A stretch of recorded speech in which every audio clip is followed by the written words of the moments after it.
Efendim buraya doğru. Burada Bilal Bey. Kaldırma ablacığım.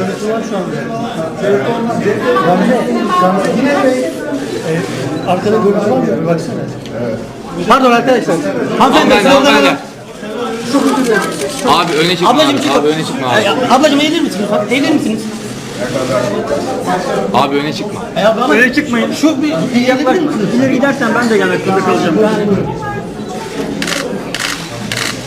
Abi beni çok kesiyorsun bak. İstersen bir tık eğil. Ben şöyle bir şey... Tamam böyle olur. Tamam mı? Tamam. Tamam, sıkıntı yok.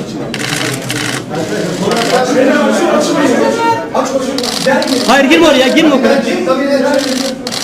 Herkes geri gelsin biraz. Abi biraz kamera sol.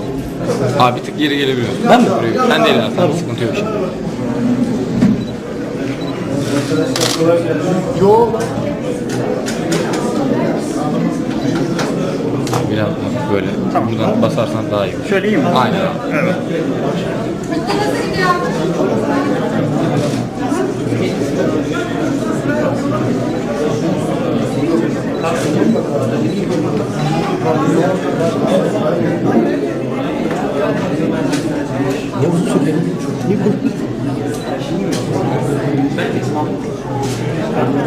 Bolu abi, Bolu.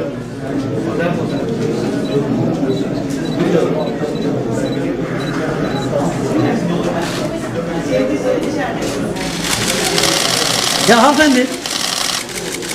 Allah Allah. Niye durmuyor ya? Sürekli yerlere gidiyor ya.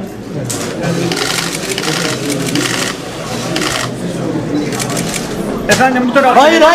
Arkadaşlar, arkadaşlar. Abi kesiyorsunuz abi.